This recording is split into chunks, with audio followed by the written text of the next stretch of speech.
यानी कि आपने जूते चलते तो देखे थे, टमाटर चलते तो देखे हैं, अंडे देखे थे, लेकिन कुर्सियां चल पड़ी वहां पर। सबको बताया कोलकाता में मेसी आने वाला है। मेरा शादी है, आज शादी छोड़ के आए। वो इसी डर से इंडिया छोड़कर भाग गया कि ये तो लोग अपनी बीवियां छोड़कर आ जाते हैं। चित्र मार देना थाने के अंदर, आजा मेरे बालमा तेरा इंतजार है, ये उसकी चेक कर रहे हैं लगाकर कि चित्र खाने के काबिल भी है। Sadly, we don't have the same advanced technology which Pakistan has. It will take more than 50 years for India just to remain at par with Pakistan. 50 साल तक भी अगर इंडिया सोचे तो उस टेक्नोलॉजी तक नहीं पहुंच सकता।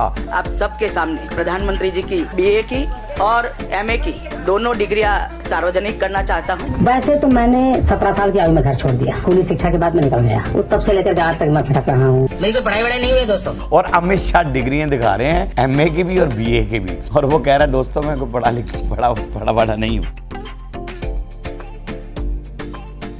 अस्सलाम वालेकुम नाज़रीन, मैं हूँ आपका अपना सरफराज विकी अल मशहूर सुफरा। नाज़रीन, आज बड़ी मज़ेदार सा व्लॉग करने लगे हैं क्योंकि आज तो कमाल ही हो गया। इंडिया की ज़लालत जो थी ना वो अरूज पकड़ती जा रही है, और ऐसी पकड़ती जा रही है कि हर तरह ही ज़लालत है। अच्छा, मेसी ये फुटबॉल के बहुत बड़े प्लेयर हैं, इंटरनेशनल प्लेयर हैं और कमाल प्लेयर हैं, और ये स्टेडियम ना पहुँचे तो क्या हुआ, दिखाइएगा जी पहले।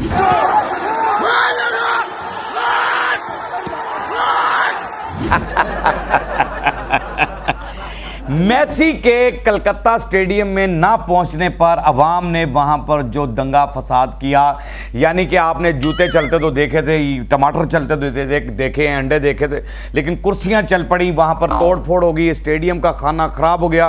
वो सारा पैसा भी अब जनता पे ही डलेगा, और मेसी जो है वहां पर नहीं पहुंच सके, और वो उनके फैन जो है उन्होंने फिर स्टेडियम का बेड़ा गर्क कर दिया, क्योंकि टिकट्स उन्होंने इतनी महंगी ले रखी थी, और वो सारा कुछ जो है ना वो धरे का धरा रह गया। मेसी, आपको ये बता दूं कि वहाँ स्टेडियम में नहीं पहुँचे, वो मुल्क छोड़कर ही चले गए। वो जाने की वजह क्या है कि उनको बड़े तरले मिन्नतें भी किए गए, उनकी तरले मिन्नतें माफ़ियाँ भी मांगी गई कि खुदा का वास्ता आप मत जाएं। वजह ये हुई कि उनको फूड पॉइजन हो गया। वहाँ से कर बैठे वो नाश्ता, उन्होंने किया पहला नाश्ता वहाँ पर, और नाश्ता करने के बाद उनको लगी वॉमिटिंग और फूड पॉइजन हो गया उनको। आप खुद ज़हनी बीमार तो हैं ही हैं, आप वैसे तो बीमार हैं ही, और ज़मीर के भी बीमार हैं, और उसके बाद आप लोगों को भी, आने वाले मेहमानों के साथ भी ऐसा कर रहे हैं कि उन्हें भी बीमार कर। वो छोड़कर भाग गया भाई, टेंशन ये। अच्छा, वो तो चला गया छोड़कर, अब एक फ़ैन आए उनके, वो भी आए थे, वो छोड़कर भागा इंडिया। और ये क्या छोड़कर आए थे जी? सबको बताया कोलकाता में मेसी आने वाला है। मेरा शादी है, आज शादी छोड़ के आए। सुना है, शादी छोड़कर आया हूं, कहता फायदा कोई नहीं हुआ। अरे वो इसी डर से इंडिया छोड़कर भाग गया कि ये तो लोग अपनी बीवियां छोड़कर आ जाते हैं, और आप भाभी छोड़कर, भाई आपसे बेवकूफ बंदा कौन हो सकता है जो आप शादी छोड़कर आ गए, और आपको नहीं ख्याल आया कि मैं जाके मेसी को देख लूं पहले, शादी की खैर है, ठीक है ना। अब ये आपकी सज़ा ये होनी चाहिए कि आपकी बीवी को आपको छोड़कर चले जाना चाहिए। वो मेसी के पास जाए या कहीं भी जाए, वो आपकी बीवी जो है ना वो छोड़कर आपको चली जाए कि आपने ये हरकत क्यों की। अगर अभी भी टाइम है, वक्त है, जाके बीवी के पाँव पकड़ो, उसे को मेसी गया भाड़ में, मेरे साथ तो जिंदगी में। एक क्लिप मेरे सामने आया तो खिलाड़ियों की फिटनेस देखी जाती है और चेक की जाती है कि खिलाड़ी फिटनेस कैसे, उन्हें भगाकर दिखाया जाता है, उनके जंप लगवाकर या मुख्तलिफ अंदाज में उनको पुशअप लगाकर भी चेक करते हैं कि इनकी फ़िटनेस कैसी है, कहाँ तक पुशअप लगा सकते हैं, कहाँ तक भाग सकते हैं, इनका स्टेमिना कितना है, इनको सांस कितना चढ़ेगा। लेकिन यहाँ पर कोई अनोखी फिटनेस चेक की जा रही है, दिखाइएगा ज़रा।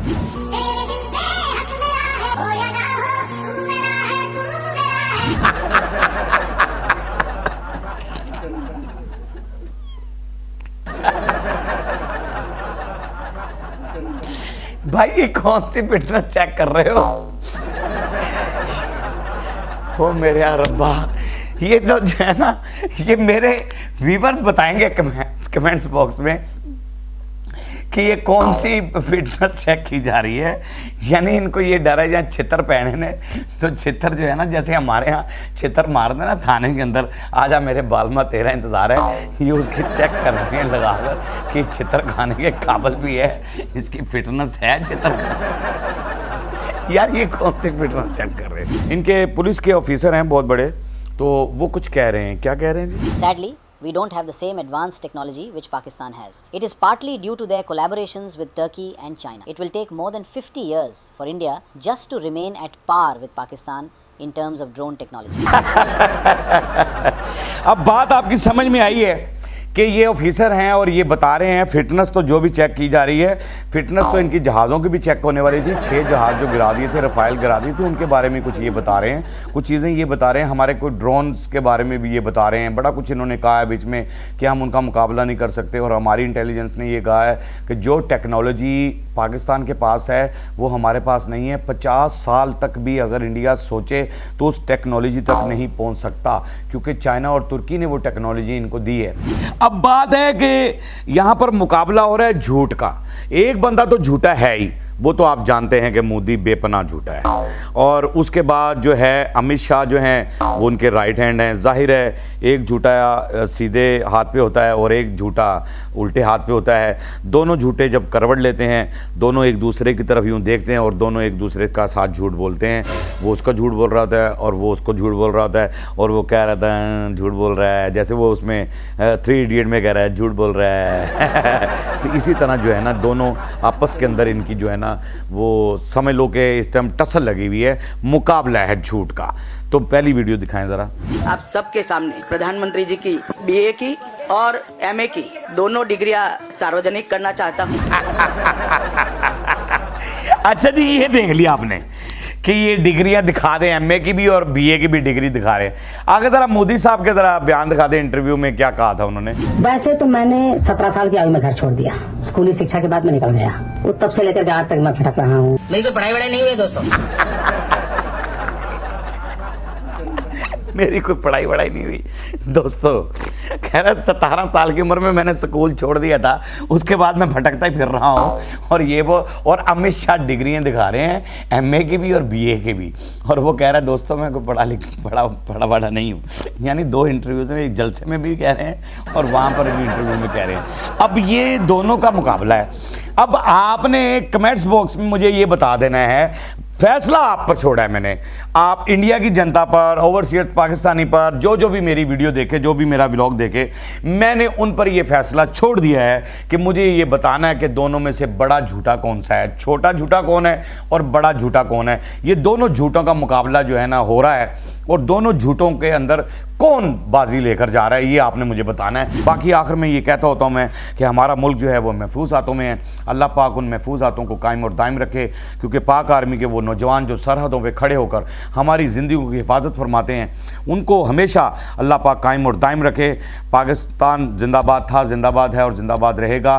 पाक आर्मी जिंदाबाद थी, जिंदाबाद है और जिंदाबाद रहेगी इंशाअल्लाह ताला। बाकी हंसते रहें, मुस्कुराते रहें, हंसी वाली ज़िंदगी गुजारें, कभी किसी की दिल आज़ारी मत कीजिएगा। इज़्ज़त दें, इज़्ज़त लें, मोहब्बत बांटें और मोहब्बत हासिल करें, और परवरदिगार पर यकीन रखें, क्योंकि सब ताकतें मेरे रब के अंदर हैं और वही सब कुछ कर सकता है। बेशक वही सब कुछ कर सकता है। हमने आपके लिए व्हाट्सएप भी बनाया, टिकटॉक भी बनाई, फेसबुक भी बनाया, उसे फॉलो कीजिएगा। मस्के चैनल को सब्सक्राइब करते रहें, लाइक करते रहें, कमेंट्स करते रहें और घंटी दबाना मत भूलिएगा, क्योंकि ससुरा आपके साथ है और जब तक जिंदा है आपके साथ है।